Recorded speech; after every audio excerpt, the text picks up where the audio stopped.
Bonjour et bienvenue dans le podcast de facilitation.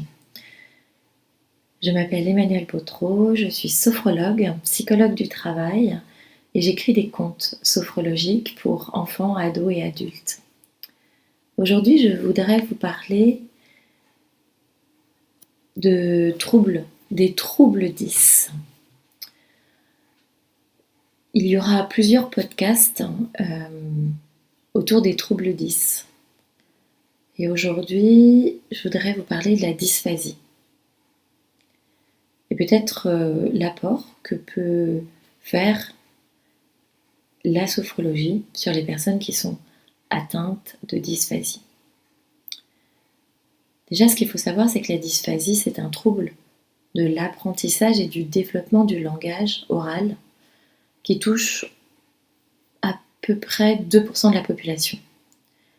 La dysphasie fait partie des troubles 10, au même titre que la dyslexie, la dyscalculie, la dysorthographie, la dyspraxie et la dysgraphie. Pour la dysphasie chez l'enfant, cela touche en fait donc le langage oral. Le langage oral n'a pas besoin d'un enseignement spécifique. Il suffit qu'un enfant y soit exposé pour l'acquérir.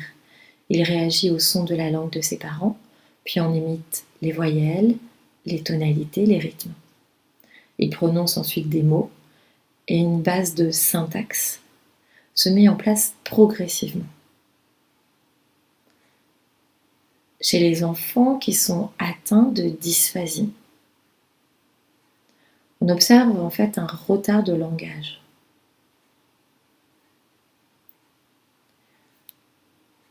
Et l'enfant peut être en décalage avec l'âge moyen, où il est supposé franchir les étapes de l'acquisition du langage.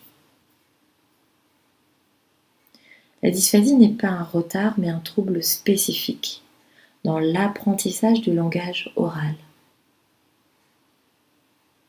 Contrairement aux autres troubles 10, il n'est pas corrélé à une déficience intellectuelle.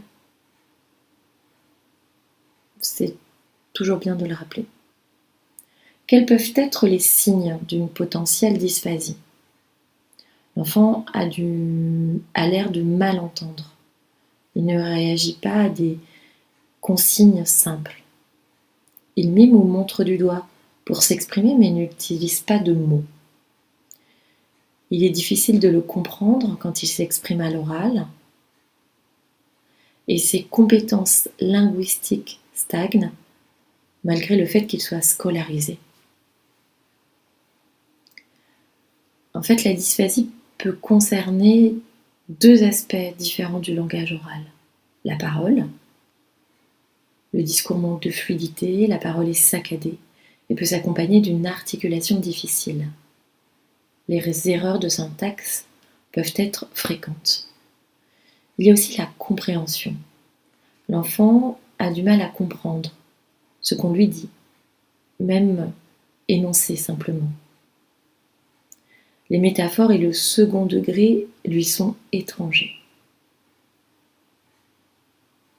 Mais parlons aussi de la dysphasie chez l'adulte.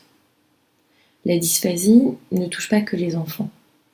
Ce trouble spécifique de la communication orale est présent dès la naissance et se manifeste pendant toute la vie. Il touche donc aussi les adultes et les personnes âgées. Les troubles de mémoire, d'attention, de planification font partie des manifestations les plus courantes de la dysphasie à l'âge adulte. Elles peuvent être également accompagnées de difficultés de motricité fine et de coordination. Il en résulte les mêmes effets cliniques que chez l'enfant, des difficultés d'expression et de compréhension à l'oral. Mais si ces capacités à communiquer ne sont pas suffisamment stimulées tout au long de sa vie, l'adulte dysphasique peut ressentir une certaine frustration et voir ses aptitudes diminuer encore, jusqu'à même toucher son estime de soi. La sophrologie peut aider.